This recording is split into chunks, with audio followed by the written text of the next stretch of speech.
Assalamualaikum warahmatullahi wabarakatuh. Perkenalkan dengan saya Ayunda Novitasari dengan NPM 2108260220. Jadi di sini saya akan mempresentasikan materi semester pendek saya yang di blok respirasi. Sini saya mengambil materi mengenai asma bronkial. Ini adalah map yang telah saya buat. Baik, kita mulai dari definisi terlebih dahulu.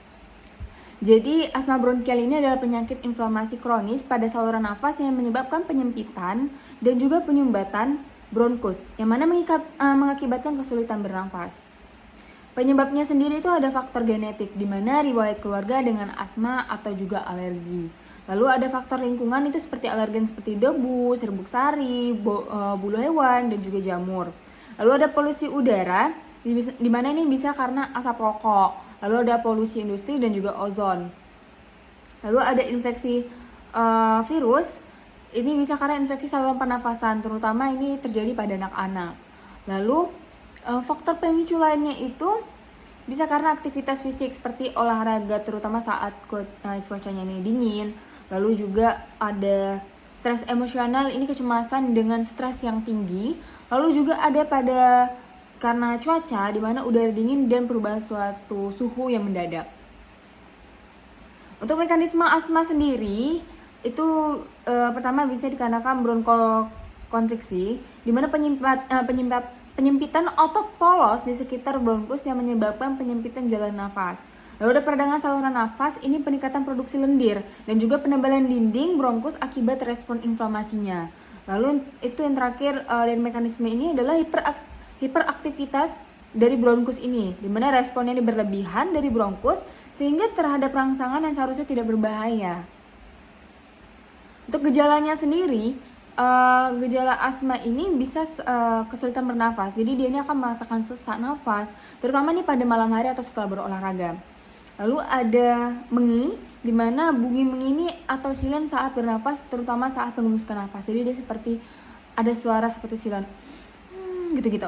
Nah, terus ada batuknya ini kronis dan itu seringkali terjadi lebih parah pada malam hari atau pada pagi hari. Terus juga dadanya ini terasa sesak, jadi dadanya ini rasanya berat dan nyerinya itu lebih khas pada dada. Lalu juga diagnosis asma ini dapat kita tegakkan. Pertama kita harus anamnesis terlebih dahulu. Kita tanya dulu pada pasiennya, riwayat gejalanya, lalu faktor resiko dan awal memicunya ini tadi, awal terjadinya gejala ini tadi timbulnya gimana. Lalu kita bisa menggunakan pemeriksaan penunjang. Di sini ada spirometri, di mana spirometri ini adalah pengukuran kapasitas paru-paru dan aliran udara untuk menilai tingkat dari obstruksinya. Lalu yang terakhir itu ada tes alergi seperti tes kulit atau tes darah untuk mengidentifikasi alergen mana nih yang memicu gejala tersebut. Nah, lalu ada penanganan pada asma. Jadi saat tadi asma terserang, itu bisa kita ini adalah beberapa penanganannya. Jadi ada penanganan pengobatan jangka panjang dan juga ada jangka pendeknya.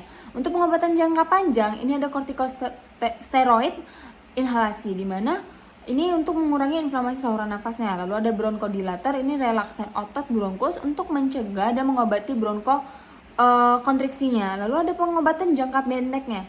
Jangka pendeknya ini ada bronkodilator inhalasi, di mana seperti salbutamol untuk meredakan gejala akut. Lalu ada kortikosteroid oral, ini tuh untuk eksaserbasi yang lebih parah nanti, mana tahu ada ya. Terus kortikosteroid oral itu tadi udah, dan kita juga harus memanajemen faktor memicunya nih, seperti menghindari alergen, mengontrol lingkungan, lalu juga memodifikasi aktivitas dari fisik. Untuk komplikasi asma sendiri, jadi ada status asmaticus, di mana serangan asma berat yang tidak merespon pengobatan biasanya ini akan memerlukan perawatan medis segera. Lalu ada infeksi saluran nafas yang mana resikonya ini lebih tinggi terkena infeksi saluran pernapasan seperti bronkitis atau pneumonia. Lalu juga ada kualitas hidupnya menurun karena pembatasan aktivitas fisik dan juga sosial yang mengganggu gangguan tidur dan juga emosional. Dia akan terjadi stres emosional. Lalu untuk pencegahannya gimana ya? Nah, ini ada pencegahannya seperti ada imunisasi dimana ini vaksinasi terhadap influenza dan pneumonia untuk mengurangi resiko infeksi yang dapat memperburuk asma ini tadi. Lalu ada pengendalian lingkungan, di mana kita akan mengurangi paparan alergen dan iritan seperti menghindari asap rokok dan juga debu. Lalu ada penggunaan obat atau pencegahan seperti penggunaan obat antiinflamasi secara rutin untuk mencegah gejala asma. Seperti yang saya jelaskan pada penanganan asma ini tadi.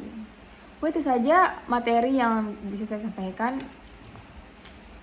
Ini ada referensi yang saya gunakan dalam pembuatan mindmap ini. Mungkin apabila ada kesalahan saya mohon maaf. Wassalamualaikum warahmatullahi wabarakatuh.